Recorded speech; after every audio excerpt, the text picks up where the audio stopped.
জেনা করেছেন, চুরি করেছেন, ডাকাতি করেছেন, whatever your sin is, Allah is able to forgive.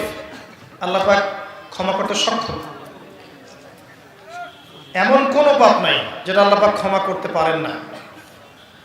আপনি পাপের জন্য তওবা করবেন, সুন্দর করে ওযু করবেন, ওযু করে 2 রাকাত সালাত পড়বেন, সালাত পড়ে সেজদায় আল্লাহর কাছে দোয়া করবেন, ক্ষমা চাইবেন, এরপর হাত তুলে আল্লাহর কাছে দোয়া করবেন, পাপের কথা উল্লেখ করে আল্লাহকে বলবেন, আল্লাহ আমি পাপ করেছিলাম নিজের অজান্তে, জেনে করেছি বা না জেনে করেছি, আল্লাহ তুমি আমার এই পাপকে ক্ষমা করে দাও।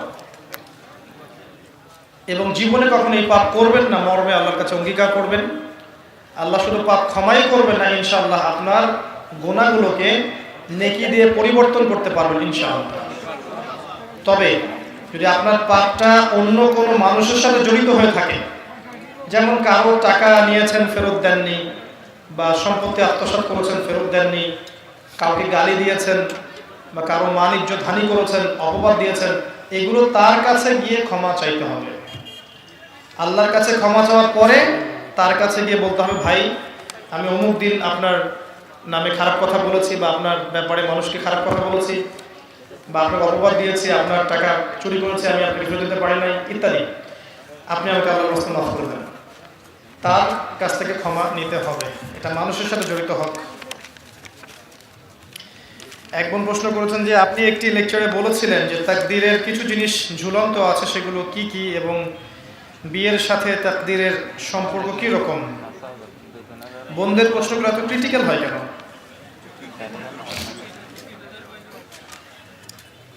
জি, তাকদীরের কিছু বিষয় আছে যেগুলো কনস্ট্যান্ট, ফিক্স, এগুলোর কোনো পরিবর্তন নেই। জন্ম, মৃত্যু, আপনার বিবাহ, আপনার হায়াত, রিজিক, এগুলো ফিক্স। কিছু বিষয় আছে যেগুলো দোয়া দিয়ে পরিবর্তন হতে পারে। ফর এক্সাম্পল যে আপনার তাকদীরের মধ্যে কিছু বিপদ আপদ ছিল, এটা আল্লাহ পাক আপনাকে পরীক্ষা করার জন্য রেখেছেন। মানে আপনি আল্লাহর কাছে দোয়া করছেন, বেশি বেশি ভালো কাজ করছেন, বেশি বেশি ভালো কাজ করছেন, আল্লাহর কাছে দোয়া করছেন, এই দোয়ার আমলের বদৌলতে আল্লাহ পাক আপনার তাকদীরের বিপদ দূর করে দিতে পারেন। ঠিক আছে?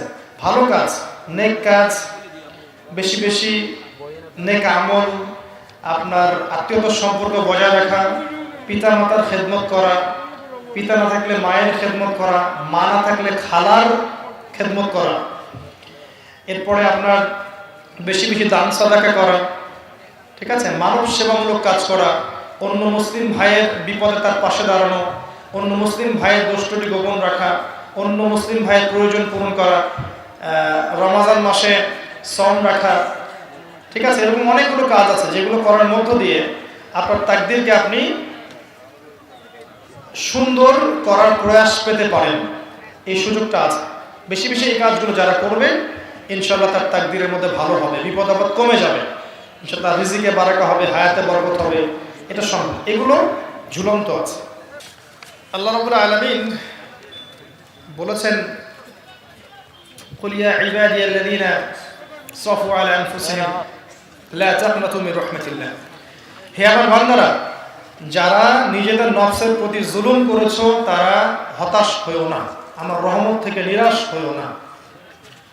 এমন কোনো পাপ নেই যে পাপটা আল্লাহ পাক তওবা